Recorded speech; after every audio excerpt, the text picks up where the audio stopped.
แต่เวลา8 นาฬิกาเป็นต้นไปลงทะเบียนเข้าร่วมงานและเปิดโอกาสให้คณะศรัทธาสาธุชนร่วมทำบุญหล่อเทียนพรรษาในเวลา 13 นาฬิกาประกอบพิธีร่วมหล่อเทียนพรรษาจำนวน9 เล่มผู้มีจิตศรัทธาประสงค์ที่จะร่วมทำบุญกับกิจกรรมอันเป็นมหากุศลนี้สามารถที่จะร่วมทำบุญได้ที่ธนาคารทหารไทยธนชาติสาขาลำปางชื่อบัญชีทุนการศึกษาพัฒนานิสิตวส.นครลำปางหมายเลขบัญชี328-107-9891เข้า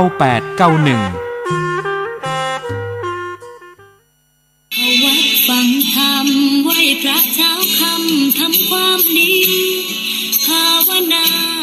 ความสุขวัดคันธารามทุ่งอ้ออำเภอสันปะตองโดยพระอาจารย์พระมหาบัณฑิตญาณเมธีขอเชิญชวนพุทธศาสนิกชนร่วมฟังธรรมบรรยายพิเศษโดยท่านอาจารย์ววชิระเมธีท่านเจ้าคุณพระเมธีวชิโรดมเรื่องธรรมะในวัดเข้าพรรษาเข้าหาธรรมและร่วมกันถวายเทียนพรรษาและถวายมหาสังฆทาน129วัดนำโดยท่านนิรัตน์พงษ์สิทธิถาวรผู้ว่าราชการจังหวัดเชียงใหม่และคุณนายสุกุมารพงษ์สิทธิถาวรนายกเหล่ากาชาติจังหวัดเชียงใหม่ในวันเสาร์ที่29กรกฎาคม2566ตั้งแต่เวลา 7:30 นาทีเป็นต้นไปอย่าลืมพุทธศาสนิกชนทุกท่านเข้าร่วมงานบุญใหญ่ในวันเสาร์ที่29กรกฎาคม2566ตั้งแต่เวลา 7:30 นาทีเป็นต้นไปร่วมกันฟังธรรมบรรยายโดยท่านอาจารย์ววชิระเมธีเรื่องธรรมะในวัดเข้าพรรษาเข้าหาธรรมและร่วมกันถวายเทียนพรรษาถวายมหาสังฆทาน129วัดณวัดคันธารามทุ่งอ้อตำบลสันกลางอำเภอสันปะตองจังหวัดเชียงใหม่ตั้งแต่เวลา 7:30 นาทีเป็นต้นไปข่าวสารประการประชาสัมพันธ์ประกาศเชิญชวนร่วมพิธีแสดงมุทิตาจิตฉลองปริญญาบัตรพุทธศาสตร์ดุษฎีบัณฑิตสาขาวิชาพระพุทธศาสนารุ่นที่18/10กับพระครูประหลัดกิติพงศ์กิติโสพโนด็อกเตอร์เลขานุการเจ้าคณะตำบลสันทรายน้อยถึงตำบลสันพเนตรผู้ช่วยเจ้าอาวาสวัดสันขยอมตำบลสันทรายน้อยอำเภอสันทรายจังหวัดเชียงใหม่จัดงานมุทิตาวันเสาร์ที่19และวันอาทิตย์ที่20สิงหาคม2566ก็เชิญชวนศรัทธาสาธุชนศิษยานุศิษย์ร่วมมุทิตาจิตร่วมเป็นเจ้าภาพสังฆทานเป็นเจ้าภาพโรงทานก็ติดต่อสอบถามรายละเอียดเพื่อร่วมทำบุญได้ที่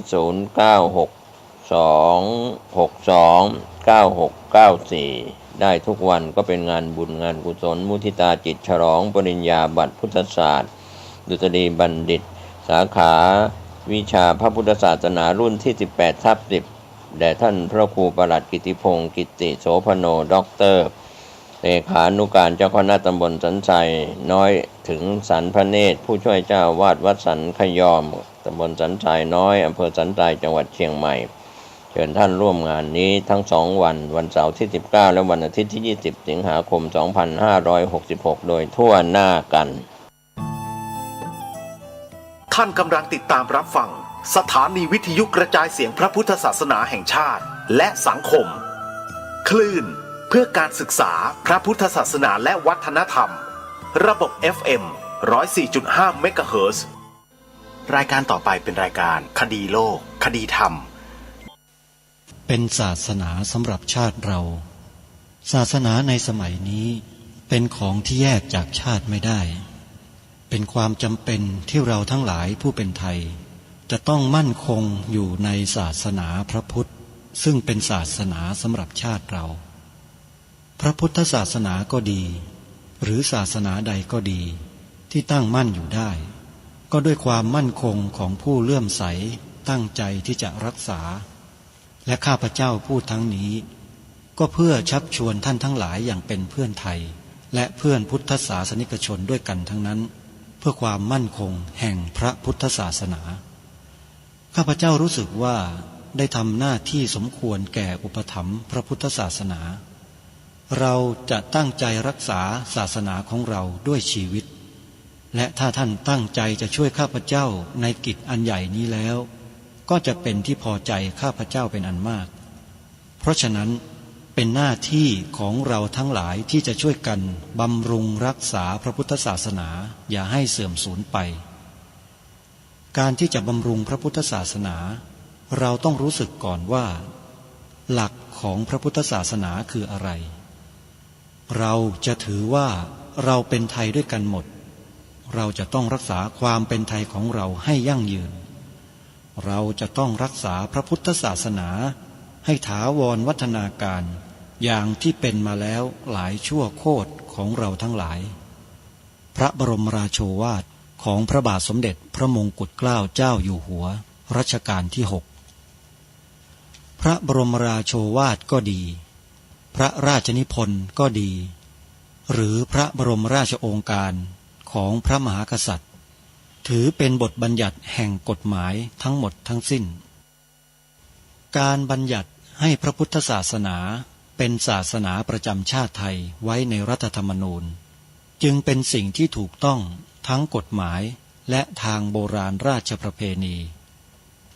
การบัญญัติให้พระพุทธศาสนาเป็นศาสนาประจำชาติไทยไว้ในรัฐธรรมนูญ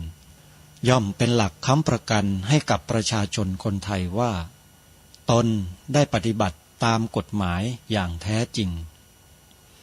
การบัญญัติให้พระพุทธศาสนาเป็นศาสนาประจำชาติไทยไว้ในรัฐธรรมนูญมิได้เป็นการลิดรอนสิทธิเสรีภาพของผู้ใด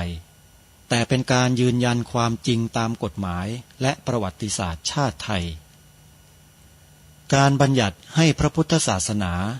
เป็นศาสนาประจำชาติไทยไว้ในรัฐธรรมนูญจะทำให้พระพุทธศาสนาได้รับการอุปถัมภ์และคุ้มครองจากรัฐดุจเดียวกันกับที่องค์พระมหากษัตริย์ทรงกระทำมาการบัญญัติให้พระพุทธศาสนาเป็นศาสนาประจำชาติไทยไว้ในรัฐธรรมนูญจะป้องกันพระพุทธศาสนา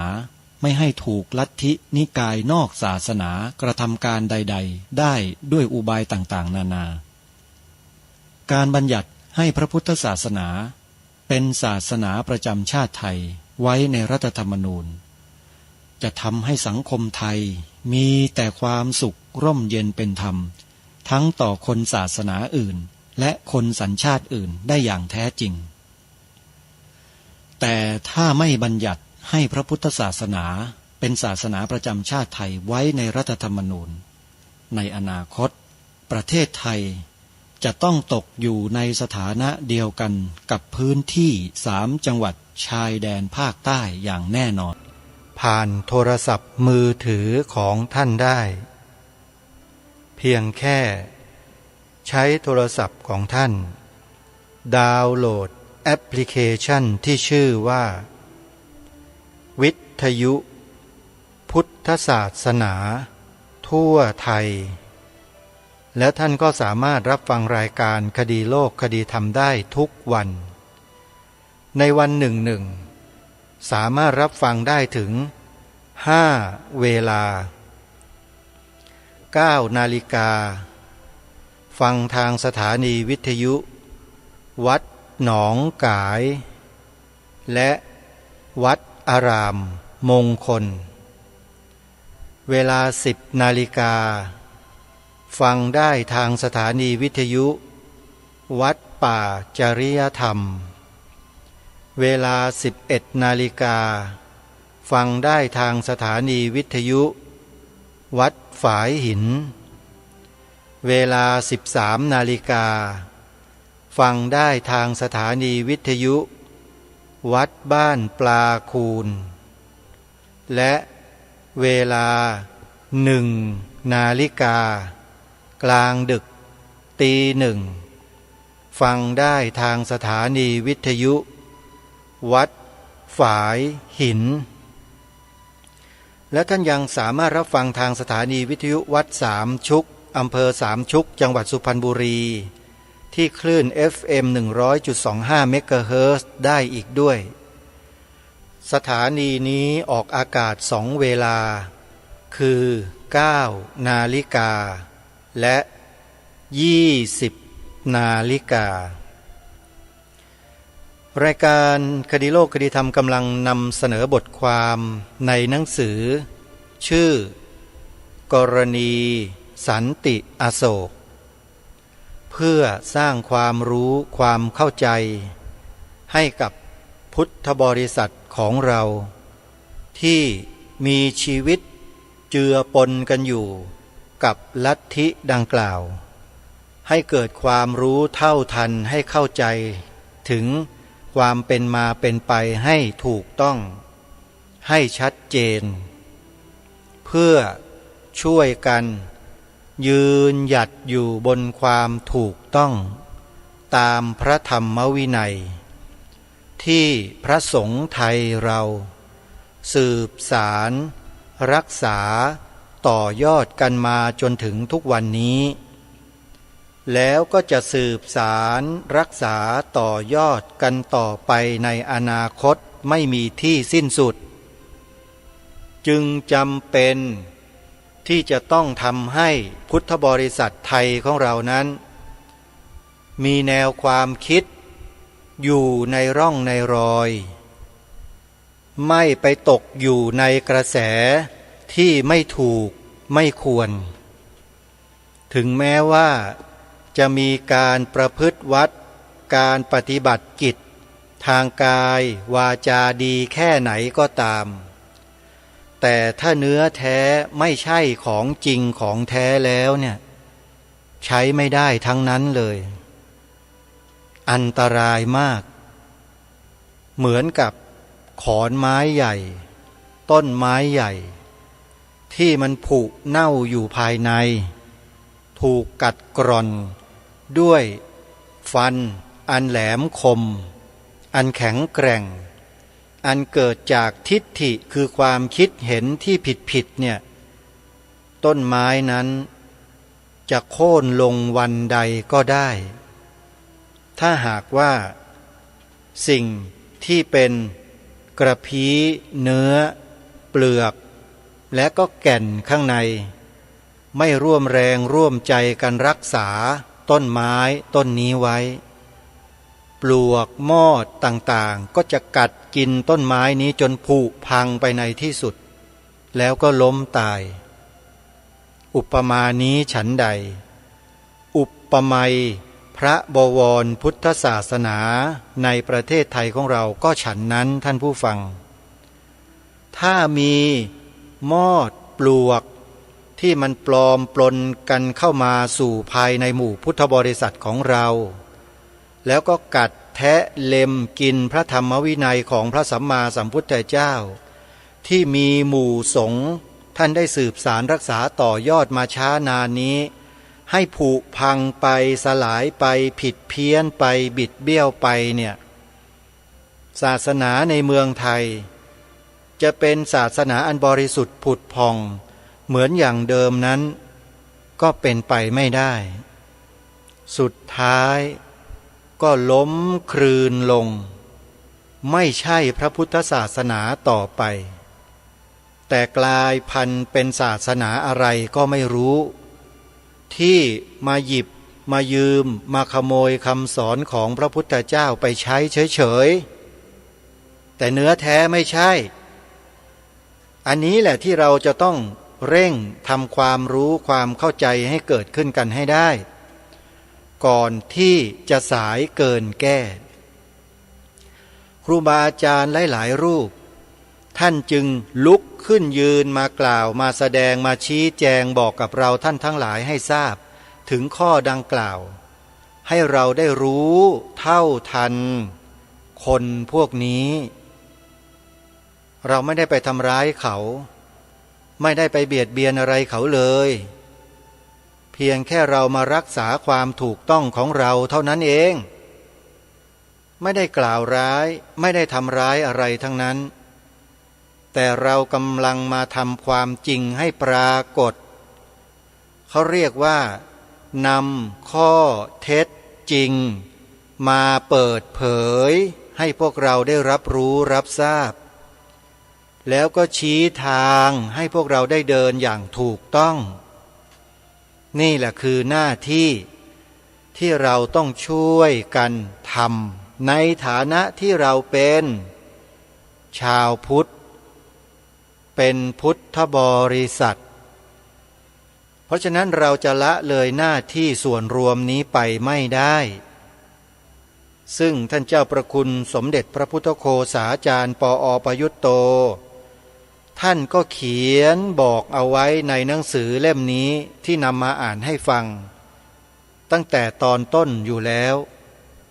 ว่าเรื่องสำคัญที่สุดก็คือเรื่องการทำรงรักษาพระธรรมวินัยเอาไว้ให้บริสุทธิ์ให้ถูกต้องไม่ให้ผิดเพี้ยนไปแต่พวกลัทธิที่ปลอมปนเข้ามาในพระพุทธศาสนาเหล่านี้เนี่ยพยายามที่จะบิดเบือนจะดัดแปลงทำให้เกิดความผิดเพี้ยนแต่พวกเราชาวพุทธส่วนมากไม่รู้เรื่องไม่เคยเรียนธรรมไม่เคยเรียนวินัยมาก่อนแล้วยิ่งไม่เคยปฏิบัติวิปัสสนากรรมฐานมาด้วยแล้วเนี่ยยิ่งไปกันใหญ่เลยก็จะไปหลงเชื่อคารมคำพูดวาทกรรมของคนพวกนี้ไปกันหมดแล้วก็หลงไหลเคลิบเคลิ้มกันอยู่อย่างนั้นแหละโง่หัวกันไม่ขึ้นไม่ได้ว่านะเป็นความจริงเสร็จแล้วทำไงก็ไปทำตามวาทกรรมของคนพวกนี้มากล่าวร้ายใส่ร้ายพระภิกษุสงฆ์ในสังฆมณฑลนี้อยู่เนืองนิดดูถูกดูหมิ่นดูแคลนเหยียดหยามใส่ร้ายป้ายสีสารพัดสารเพที่จะทำกันแล้วก็อ้างว่าตัวเองดีประเสริฐเลิศพวกพระสงฆ์อย่างอาตมาภาพเนี่ยเลวนั่นมันเข้าใจกันแบบนั้นนะเข้าใจอย่างนั้นนะมีใครเข้าใจแบบนั้นบ้างไหมลองสำรวจจิตใจตัวเองดูสิถ้ามีนะแปลว่าติดเชื้อในกระแสจิตจากคนพวกนี้แล้วบาปกรรมจะจองเวรจองกรรมไม่สิ้นไม่สุดนะจะบอกให้นะถ้าไม่รีบถอนตัวออกมาเนี่ยนรกรออยู่ข้างหน้าเต็มเลยฮะยมพบาลเขารู้นะว่าใครคิดถูกคิดผิดเนี่ยท่านรู้นะจะบอกให้พระมาบอกแล้วเป็นพระที่อยู่ในสังฆมณฑลบวชมาถูกต้องตามกฎหมายศึกษาพระธรรมวินัยมาเนี่ยบอกแล้วนะถ้ายังไปเชื่อพวกปลอมๆอยู่เนี่ยช่วยไม่ได้จริงๆก็ตัวใครก็ตัวใครเถอะงั้นน่ะถ้าไม่เชื่อกันไม่ฟังกันนะแต่อย่ามายุ่มย่ามอย่ามาขวางอย่ามาทำเป็นอะไรต่อมิอะไรที่ผิดเพี้ยนบิดเบี้ยวให้ปรากฏให้รู้ให้เห็นนะพระสงฆ์ในสังฆมณฑลนี้ที่มีความรู้ความเข้าใจในพระธรรมวินัยนั้นมีมากมีเยอะเดี๋ยวท่านจะออกมาแสดงมาชี้แจงแล้วจะเดือดร้อนกันไปใหญ่กว่านี้เพราะฉะนั้นใครรู้ตัวว่าหลงผิดไปแล้วก็รีบกลับมานะโยมมันไม่มีคำว่าสายนะแต่ถ้าไม่ออกมาเนี่ยอย่าว่าแต่สายเลยมันไม่ทันเวลาแล้วเพราะยมพบาลเขาบันทึกไว้ในหนังหมาอยู่ในนรกอยู่แล้วล่ะใครคิดไม่ดีคิดร้ายต่อพระบวรพุทธศาสนาต่อพระสงฆ์ในพระบวรพุทธศาสนาอยู่เนี่ยยมพบาลเขาจดชื่อนามสกุลลงไว้ในหนังหมาในนรกหมดแล้วแต่ถ้ายังถอนตัวมาตอนนี้ทันนะเพราะยังมีโอกาสมีเวลาที่จะบำเพ็ญในสิ่งที่ดีอยู่ใครไม่ออกมานี่ช่วยไม่ได้จริงๆช่วยไม่ได้เลยท่านผู้ฟังลองคิดดูให้ดีๆเอาง่ายๆเลยนะพระพุทธศาสนาตั้งแต่สมัยครั้งพุทธกาลมา 2,000 กว่าปีเนี่ยมาจนถึงวันนี้ถึงพวกเราวันนี้ได้นะหลักธรรมคำสอนที่ถูกต้องอ่ะที่อยู่มาได้ 2,000 กว่าปีเนี่ยเพราะใครเป็นผู้สืบใครเป็นผู้สืบทอดพระสงฆ์ใช่ไหมทีนี้ก็ถามต่อไปว่า พระสงฆ์แบบไหนพระสงฆ์หมู่ไหนพระสงฆ์คณะไหนทราบไหมและพระสงฆ์หมู่นั้นคณะนั้นน่ะท่านมีวิธีการสืบสารพระพุทธศาสนาคำสอนของพระพุทธเจ้าที่ถูกต้องมาถึงวันนี้ได้ทำยังไงรู้ไหมทำยังไงท่านทำยังไงโยมลองคิดดูให้ดีนะถ้าไม่ทราบจะตอบให้เฉลยให้วิธีการสืบอายุพระพุทธศาสนาก็คือการทรงจำพระธรรมวินัยให้บริสุทธิ์ให้ผุดพองไม่ให้ปนเปื้อนจากอคติจากความคิดส่วนตนจากอัตโนมติของใครทุกอย่างให้เป็นไปตามในพระคัมภีร์อรรถกถาดีกาทั้งหมดให้อยู่ตรงนั้นแต่ทุกวันนี้มันใช่ไหมล่ะกลุ่มที่มันแยกตัวออกไปตั้งตนเก่งฉกาจเป็นศาสดาของลัทธิอยู่นั่นน่ะมันถือตามนี้หรือเปล่าเปล่าเลยมันว่าเอาเองหมดแปลก็ผิดเพี้ยนเฉโกไปไอ้นี่ไอ้คนชาวพุทธเราที่ไม่รู้เรื่องรู้ราวเนี่ยไปฟังแล้วมันถูกกับจริตตัวเองไงมันก็เชื่อเด้มันเข้ากันได้กับกิเลสตัวเองไงไว้กูชอบพูดได้ถูกใจกูจังเลยปฏิบัติก็ดีแต่งตัวก็มอซอซอมซ่ออยู่อย่างจนกูชอบจังก็แห่แหนกันไปอยู่กันไปเต็มไปหมดนะพวกคนที่มีความรู้ระดับพวกข้าราชการก็เหมือนกันใช่ไหมเนี่ยมันเป็นอย่างนี้สังคมไทยเราอะแล้วคนเหล่านี้แหละเมื่อเข้าแทรกตัวไปอยู่ในระบบราชการระบบการเมืองแล้วทำไงเล่นงานพระสิที่ผ่านมาเขาเล่นงานพระจับเข้าคุกกันเห็นไหมนั่นน่ะรู้ยังนะว่าพวกไหนอะแล้วพวกนี้ก็หลบหลีกเก่งนะอ้างว่าเป็นกฎหมายอย่างนู้นอย่างนี้ฟอกเงินเป็นไงศาลตัดสินออกมาแล้วไม่มีความผิดสักรูปหนึ่งเลยแล้วรู้ไหมว่าคืออะไรนั่นน่ะแล้วคนที่ออกมาดำเนินการเนี่ยตั้งแต่ในสำนักงานพระพุทธศาสนาแห่งชาติมานั่นน่ะพวกนั้นน่ะคือใครไปสืบประวัติกันให้ดีๆดิถ้าไม่รู้แล้วก็ให้รู้กันไว้ด้วยว่าคนพวกนี้ตั้งกลุ่มตั้งขบวนการกันเป็นเขาเรียกว่าเป็นระบบเป็นระเบียบแบบแผนส่งลูกกันไปในทุกอนูของสังคมเลยตั้งแต่ล่างยันถึงข้างบนนู่นแหละทำบาปทำกรรมกันทั้งหมดเลยแล้วพระสงฆ์ในเมืองไทยเราจะอยู่กันยังไงถ้าปล่อยให้พวกนี้ครองบ้านครองเมืองกันเนี่ยใช่ไหมทีนี้พระสงฆ์เราเองก็เหมือนกันพระสงฆ์เราอะในฐานะที่เป็นผู้รับผิดชอบพระศาสนาโดยตรงเลยเนี่ยถามพวกท่านทั้งหลายเนี่ยว่าท่านยังมีสำนึกความรับผิดชอบต่อพระศาสนาต่อพระธรรมวินัยของพระสัมมาสัมพุทธเจ้ากันอยู่หรือเปล่าแล้วเมื่อเห็นการที่ไม่ดีไม่เหมาะสมไม่ควรเหล่านี้เกิดขึ้นแล้วเนี่ยพวกเราขวนขวายกันไหมขวนขวายอะไรขวนขวายที่จะแก้ไขป้องกันกันบ้างหรือเปล่าบอกกับญาติโยมให้รู้ให้เท่าทันสิ่งเหล่านี้กันบ้างไหมหรือทำอะไรกันอยู่วันๆหนึ่งอ่ะอันนี้ถามเฉยๆนะฮะส่วนใครจะสะดุ้งโยงก็แล้วแต่ท่านล่ะหรือจะไม่สะดุ้งก็แล้วแต่อันนี้ขึ้นอยู่กับพฤติการพฤติกรรมความคิดของท่านว่าท่านทำอะไรกันอยู่ท่านย่อมรู้ตัวเองกันทั้งนั้นแหละไม่มีใครบอกท่านได้หรอกตัวเองบอกตัวเองรู้อยู่ทั้งนั้นแหละที่ถามก็เพื่อที่จะให้ทุกท่านเนี่ยเกิดความสำนึกร่วมกันในการปกป้องรักษาพระธรรมวินัยระเบียบแบบแผนประเพณีของหมู่สงฆ์พวกเราเอาไว้วิธีการก็ไม่ใช่ให้ไปกลด่าไปว่าไปตำหนิไปอาฆาตมาร้ายคนพวกนั้นไม่ใช่แต่เร่งสร้างความเข้าใจที่ถูกต้องให้เกิดขึ้นกับญาติโยมของเรากับพระสงฆ์สามเณรน้อยของเราให้ทันท่วงทีต่อสถานการณ์ที่เป็นอยู่ รายการคดีโลกคดีธรรมก็ทำให้ท่านทั้งหลายเห็นเป็นตัวอย่างอยู่แล้วนี่ไม่ได้พูดเองนะนำสิ่งที่ครูบาอาจารย์ผู้รู้ท่านพูดเอาไว้อธิบายชี้แจงขยายความเอาไว้เนี่ยมาเผยแพร่เพื่อให้พุทธบริษัทประชาชนพระภิกษุสงฆ์สามเณรน้อยทั้งหลายเนี่ย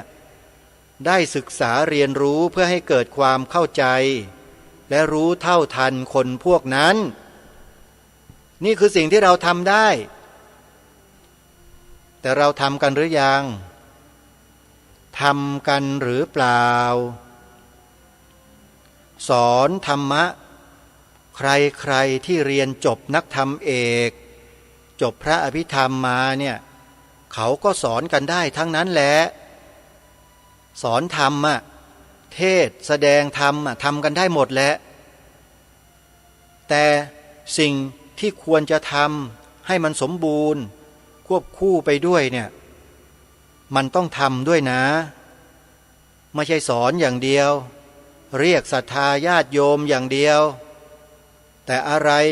ที่จะช่วยกันขจัดปัดเป่าฝุ่นละอองที่มันเกาะติดเลอะรุงรังเนี่ยท่านไม่ช่วยไม่ทำกันแล้วมันจะไปดีได้ยังไงอ่ะพระศาสนารวมถึงชาติบ้านเมืองของเราฝุ่นเกาะเต็มไปหมดเลยคนที่อื่นๆที่เขาไม่รู้เขามองเข้ามาในประเทศไทยเพราะเห็นพวกนี้ไปแสดงออกสื่อออกอะไรอยู่ตลอดเวลาเนี่ยเขาก็มองว่าเอ้ยนักบวชพระสงฆ์ในเมืองไทยนี่มันไม่ได้เรื่องเลยนะเพราะเขาไปได้ยินได้ฟังกับคนพวกนี้มันกล่าวหาโจมตีพระสงฆ์อย่างพวกเราอยู่ตลอดพระสงฆ์เราที่ทำหน้าที่มีอำนาจมีตำแหน่งมีอะไรต่างเฉยกันหมดเลยนั่นแปลว่าคนข้างนอกเขาก็มองว่าพวกเรานี่ยอมรับความจริงนะจะบอกให้การที่ไม่ขยับไม่ขยายไม่แสดงไม่กล่าวอะไรออกมาเนี่ยนิ่งๆเฉยๆกันอยู่เนี่ยคนอื่นเขามองว่าเป็นความจริงนะท่านอย่าให้รายการนี้เพียงรายการเดียวที่มานำเสนอข้อมูลเหล่านี้เราท่านทั้งหลายต้องช่วยกันด้วยอย่างน้อยท่านไม่ได้จัดรายการแบบคดีโลกคดีธรรมท่านก็แนะนำให้ญาติโยมเราไปฟังคลิปที่ทางรายการนำมาเปิดนะฮะพระมหาอุเทนปัญญาปริทัศน์อย่างเงี้ยเรื่องทูตเทวทัตทุจินอย่างเงี้ยก็แนะนำให้โยมฟังหรือจะเสริมความรู้เข้าไปอีกศึกษาถึงเบื้องลึกพวกทูตเทวทัตทุจินก็ไปฟังธนวัฒน์โจกกระโทกอย่างเงี้ยเราก็แนะนำแค่นี้ก็ได้เดี๋ยวญาติโยมเราไปเปิดฟังกันเองอ่ะแล้วเขาก็รู้เองเพราะคนเหล่านั้นเนี่ยเขาพูดอะไรเนี่ยตรงๆพูดแบบชัดๆไม่มีอ้อมค้อมเขาพูดอยู่ในสื่อโซเชียลใน YouTube เราก็แนะนำให้ญาติโยมไปฟังกันก็ทำได้เห็นไหมฮะหรือแม้แต่ท่านพระอาจารย์วิทยากิจจาวิโชที่ท่านมาชี้แจงแสดงทำความเข้าใจกับพุทธบริษัทของเราเรื่องไอ้ผู้ชายคนหนึ่งที่มันไปออกคลิปสอนธรรมะแหมดิบดีเชนะแต่สุดท้ายมันบอกว่าพระที่มีบัญชีส่วนตัวเป็นพวกอรัชชีมันด่าพระเป็นอรัชชีทั้งประเทศเลยเห็นไหมมันหยอดคำพวกนี้เข้ามาใส่โดยเราไม่รู้ตัวนะแล้วเราก็หลงเชื่อมันไปด้วยเนี่ยเหล่านี้เราก็ไปฟังท่านหรือพระเดชพระคุณท่านเจ้าคุณพระธรรมเมธาภรณ์ระแบบทิตายาโนที่ทางรายการนำมาเปิดเมื่อท่านได้มาแสดงชี้แจงถึงพฤติกรรมของกลุ่มคนที่ลอกเลียนแบบพระสงฆ์แล้วก็นำพระสงฆ์เราเนี่ยไปใส่ร้ายป้ายสีให้ผู้คนเกิดความเข้าใจผิดเนี่ยพระเดชพระคุณท่านก็ออกมากล่าวมาแสดงชี้แจงให้เราได้รู้พฤติกรรมพวกนี้เราก็เปิดเข้าไปดูกันหรือแม้แต่ท่านเจ้าพระคุณสมเด็จพระพุทธโฆษาจารย์ปอ.ประยุตโตที่ทางรายการกำลังนำเสนอบทความในหนังสือกรณีสันติอโศกของพระเดชพระคุณท่านเจ้าพระคุณสมเด็จเนี่ยเราก็แนะนำญาติโยมให้เข้าไปดูกันมันก็มีแต่ความรู้ความเข้าใจที่ถูกต้องทั้งนั้นเลยแล้วคนที่กระทำความผิดอยู่เนืองนิดเนี่ยเฉโกอยู่ตลอดกาลเนี่ยนะ เขาก็เริ่มสั่นสะท้านหวั่นไหวถึงความผิดของตนเองที่กระทำอยู่เนืองนิดนั้นเพราะชาวพุทธเริ่มมาตื่นรู้เริ่มเข้าใจเริ่มรู้เท่าทันแล้วเนี่ยแล้วเขาเหล่านี้ก็ไม่กล้าแล้วล่ะต่อไปก็จะเบาๆบางๆลงไปเรื่อยๆถ้าพวกเราช่วยกันแบบนี้สิ่งเหล่านี้ก็จะเบาบางไปเองเราไม่ได้ไปเอาค้อนไปทุบหัวเอาขวานไปจามหน้าคนพวกนี้เมื่อไหร่เล่าทำไม่ได้แล้วก็ไม่คิดจะทำด้วยมีแต่พวกเขานั่นแหละเอาขวานจามพระสงฆ์เราอยู่ตลอดขวานก็คือปากเขาเนี่ยเหมือนขวานน่ะเหมือนหอกทิ่มแทงพระสงฆ์เราอยู่ตลอดเลยและไอ้ญาติโยมที่ไม่มีความรู้พระธรรมวินัยเนี่ยก็ไปหลงเชื่อเขาอีกนั่นมันเป็นซะอย่างนั้นเนี่ยชาวพุทธในเมืองไทยเราเนี่ยมันจึงต้องมีรายการแบบรายการคดีโลกคดีธรรมเนี่ยมาเคาะกะโหลกกะลากันเป็นระยะเพื่อให้มันหวั่นไหวกันบ้างสมองเนี่ยไม่ใช่ทึบกันอยู่อย่างนั้นหลงเชื่อแต่คนพวกนั้นอยู่จริงไหมทึบนั่นน่ะไปเชื่อคนพวกนั้นอยู่นะทึบมากเลยไม่ได้เคยเรียนรู้ไม่ได้เคยศึกษาไม่ได้เคยค้นคว้าหาอะไรเลยใครพูดอะไรก็เชื่อไปหมดใช้ไม่ได้นะชาวพุทธแบบนี้ใช้ไม่ได้นะโยมต้องขวนขวายหาศึกษาเรียนรู้พระธรรมพระวินัยนักธรรมบาลีพระอภิธรรมเรียนรู้ได้ทั้งนั้นแหละหรือถ้าจะหากจะเรียนหลักสูตรง่ายๆก็ครูสมาธิของหลวงพ่อวิริยังนั่นน่ะไปเรียนกันสิเขาเปิดสาขาตั้ง200-300 สาขาแล้วทั่วประเทศมีแทบจะทุกจังหวัดแล้วก็ไปเรียนกันสิสำนักปฏิบัติธรรมประจำจังหวัดแห่งที่1 2 3 4 5 6 7เต็มไปหมดทุกจังหวัดทั่วประเทศก็มีแล้วก็ไปฝึกฝนอบรมตนตามหลักสติปัฏฐาน4ซึ่งเป็นแนวทางที่ถูกต้องตรงที่สุดแล้วของพระสัมมาสัมพุทธเจ้าก็ไปปฏิบัติตามนั้นสิวัดวาอารามที่เป็นสำนักปฏิบัติธรรมประจำจังหวัดที่ได้รับการจัดตั้งขึ้นก็มีอยู่ทั่วประเทศอยู่แล้วใช่ไหมแล้วเราไม่ขวนขวายกันเองไปหลงเชื่อใครก็ไม่รู้ไม่ใช่พระสงฆ์เราแต่เป็นคนที่ลอกเลียนแบบปลอมปนเข้ามาเหมือนอย่างที่ท่านพระอาจารย์มหาอุเทนปัญญาปริทัศน์ท่านได้พูดไว้กล่าวไว้แสดงไว้นั่นแหละพระอาจารย์วิทยากิจจาวิชโชที่นำมาเปิดเผยให้พวกเราได้รู้คนเหล่านี้กันนั่นแหละเหมือนกับท่านเจ้าคุณพระเทพดิลกระแบบทิตายาโนในสมัยนั้นหรือเจ้าคุณพระธรรมเมธาพรท่านได้ชี้แจงแสดงให้พวกเราได้รู้กันนั่นแหละตลอดจนถึงเนี่ยบทความที่กำลังออกอากาศอยู่เนี่ยของท่านเจ้าพระคุณสมเด็จพระพุทธโฆษาจารย์ปอประยุตโตเรื่องกรณีสันติอโศกเนี่ยเราทำการศึกษาเรียนรู้ฟังดูกันเราจึงจะทำความเข้าใจร่วมกันได้แล้วก็มีความเห็นที่ตรงกันได้สำคัญนะไอ้ความเห็นเนี่ยพระพุทธเจ้าเนี่ยให้ความสำคัญกับเรื่องความเห็นมากทิฏฐิสามัญญตาทิฏฐิสามัญญตานะท่านไม่ใช่ทิฏฐิเฉยๆสามัญญตาหมายความว่าทิฏฐิความเห็นที่ถูกต้องเสมอกันโดยความถูกต้องที่เรียกว่าสัมมาทิฏฐิไปศึกษาดูให้ดีนะสัมมาทิฏฐิเนี่ยไม่ใช่เป็นมิจฉาทิฏฐิที่ไปเคร่งตึงแบบไม่มีเหตุไม่มีผลเอาสีข้างเข้าถูยกตัวข่มท่านนะยกตัวเองข่มผู้อื่นเอาดีเข้าตัวเอาชั่วใส่ร้ายให้พระสงฆ์เนี่ยไอ้พวกเนี้ยระวังให้ดีเธออันตรายทั้งนั้นเลยจึงฝากพวกเราชาวพุทธทุกฝ่ายให้ช่วยกันอย่านิ่งเฉยดูดายเพราะนี่คือเป็นหน้าที่นะไม่ใช่หน้าที่ของคนใดคนหนึ่งแต่เป็นหน้าที่ของทุกคนที่จะต้องร่วมด้วยช่วยกันเอาละท่านสาธุชนเวลาก็ไล่หลังมาแล้วจะนำเอาบทความของท่านเจ้าพระคุณสมเด็จพระพุทธโฆษาจารย์มาอ่านต่อจากเมื่อวานนี้ที่ท่าน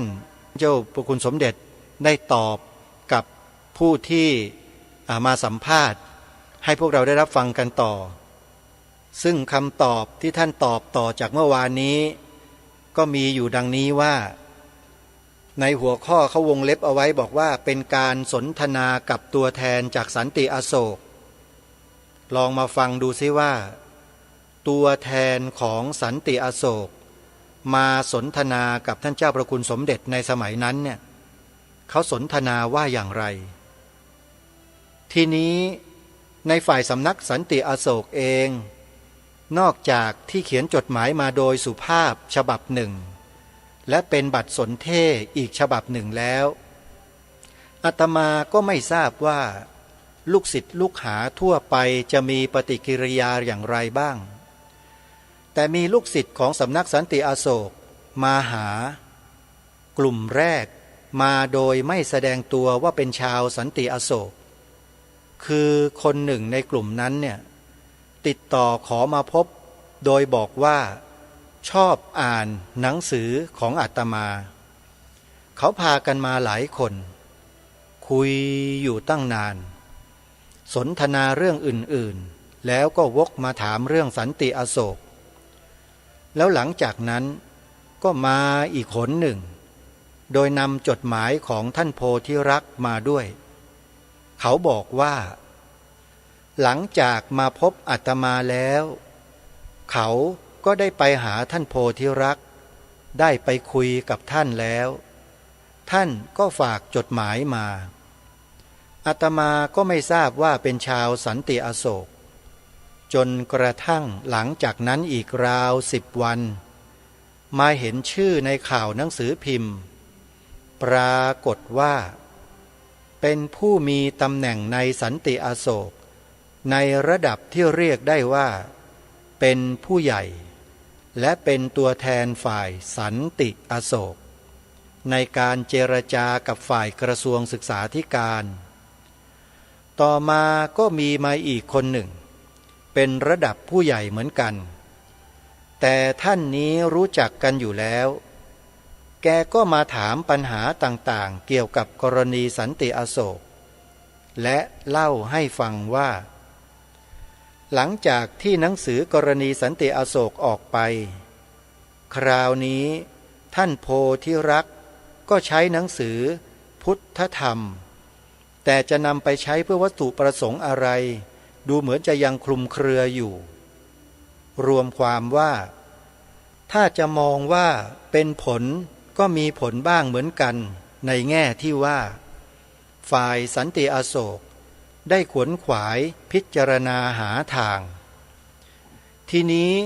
มาว่ากันในแง่ที่ปรากฏทางด้านสังคมทั่วไปนี้ก็มองเห็นว่ายังสับสนกันอยู่ยังพูดไม่ตรงประเด็น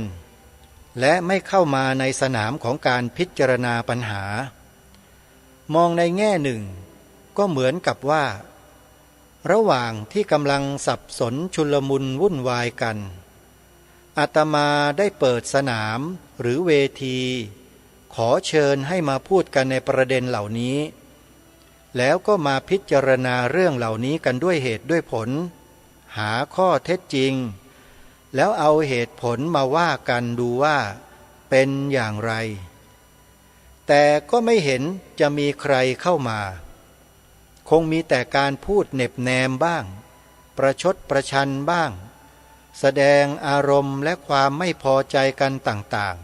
ๆซึ่งอาตมาว่าไม่เข้าเรื่องนี้แสดงว่าในแง่นี้ยังไม่ได้ผลแต่อาตมาก็ได้มองไปอีกแง่หนึ่งว่าในเมื่อมีเรื่องราวอย่างนี้ขึ้นมาก็มีประโยชน์ในการพิจารณาศึกษาสังคมอย่างหนึ่งกล่าวคือเมื่อศึกษาความเป็นไปในสังคมในเวลาที่มีกรณีอย่างนี้เกิดขึ้นเราก็ได้เห็นว่าประชาชน